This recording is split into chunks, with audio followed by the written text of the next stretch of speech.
Hi, I'm Professor Nolen Scaife, and I'm going to be talking to you about the big idea of data security. Now, there's a lot to cover in this idea, so much so that we won't have time to cover all of the nuances and tools. However, I hope I can give you a broad overview of the main topics.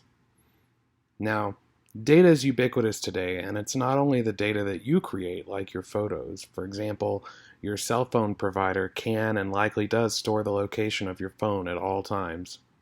The amount of energy you use at home can tell your power company if you're home, and app developers know how much time you spend in their apps and what you click on.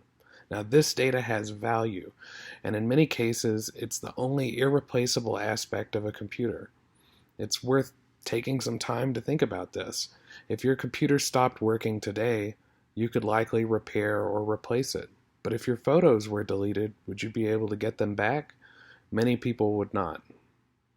So we want to provide some security for this data. In this domain, we typically define this in terms of confidentiality, integrity, and availability.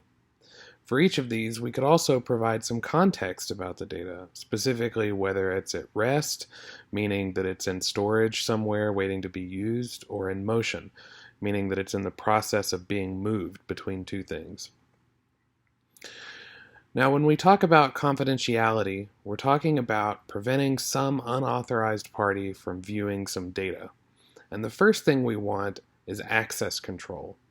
And so the property of least privilege is critical here, that people should have the least amount of access that they need to perform a task. Now, in an ideal world, we might be able to define all of the people that could access something, then grant access to what they need.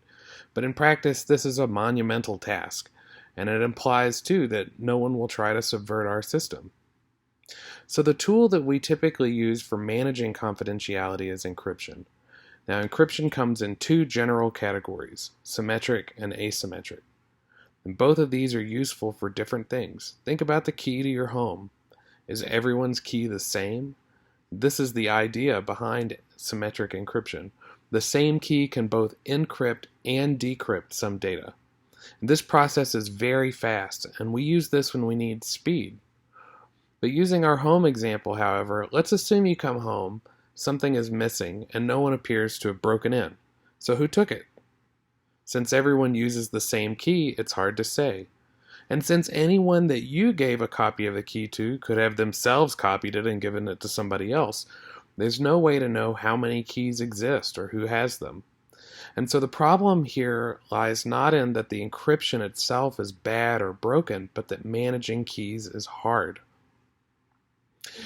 So now I want to talk about asymmetric encryption. So what if instead of two parties sharing a key, we could break that key into two pieces? One of the pieces I'll keep, and I'll call it a private key, and I won't give this out to anyone. The other, we'll call it the public key. I'll give that one to everyone. I'll even put it on my website. It turns out we can do some really interesting things with this. If you want to send me something privately, you could look up my public key and use that to encrypt the data. Since only I have my private key, remember I don't give this out, only I can decrypt it. If someone else sends me a message, they would follow the same procedure. And both of these types of encryption grant us the ability to make data confidential. But like I said earlier, managing keys is often the hardest part of successfully implementing encryption. For example, what do I do with my private key? How do I protect that? We could talk for hours about the trade-offs and ways to protect encryption keys, but the takeaway that I want you to have from this is simply saying something is encrypted is a gross oversimplification. So let's talk about integrity next. And what we mean by integrity is that the data is verifiably unaltered. Consider bank transfer. You want to transfer $50 to a friend, but after you submit that request, an attacker changes it. So now your $50 transfer is for $5,000, and instead of your friend, it's now going to the attacker. How could the bank know the difference? There are many tools for verifying the integrity of something. We're only going to talk about digital signatures. So let's go back for a second to asymmetric encryption. Do you remember if you encrypt something with my public key, only I can decrypt it using my private key? But what if we reverse this? If I encrypt something with my private key, anyone could decrypt it with the public key. Now, the data isn't confidential since anyone can decrypt it. It does tell you, though, that only I could have created this signature and that the data is unaltered. And so many of the cryptographic tools we use for confidentiality can also provide integrity. It's not just important for banking, though. We use techniques like this to make sure, for example, that software updates haven't been tampered with and that digital contracts haven't been altered. So let's talk about availability next. Availability means that the data is completely accessible. You may have heard of denial of service attacks, and these types of attacks try to impact the availability of systems and data. The idea, of course, being that if a business's customers can't access the data, there might be some financial harm. And this isn't strictly related to systems, though. Consider our banking example. If instead of altering the message from $50 to $5,000, they simply prevented the request from being delivered. And this might actually seem harmless for you and me, but this could cause quite a bit of chaos for a large business or government.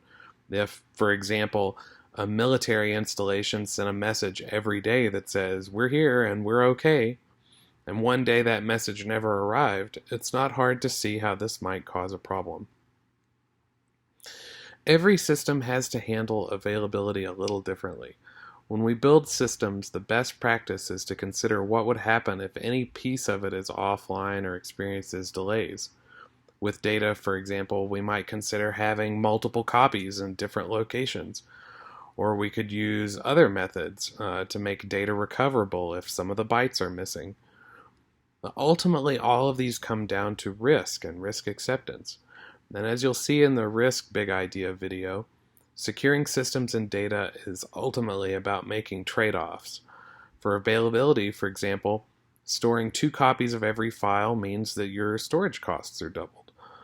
You also have to move that data around to make the copies, so your bandwidth costs might be increased.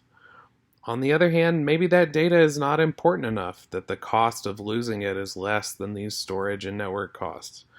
These are real decisions that are made every day by businesses around the world. And finally, I want to talk briefly about privacy.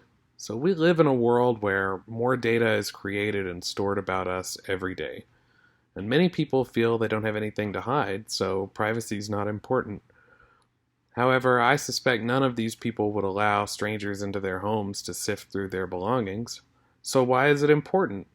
Simply put, it's none of anyone else's business what you or I do in our homes or with our devices. There are many things that can go wrong when privacy is lost. Old data about you can be viewed out of context, and that can lead to false assumptions about your behavior or your beliefs. Having privacy limits the amount of information about you, which has limitless possibilities for advertisers, governments, and other types of organizations. This is, of course, why data about us is so valuable. And so I hope I've convinced you that data security is important and it's difficult, and that the only way we can get better at managing our data is by understanding its value and how to appropriately apply controls to limit unintended consequences. Thanks.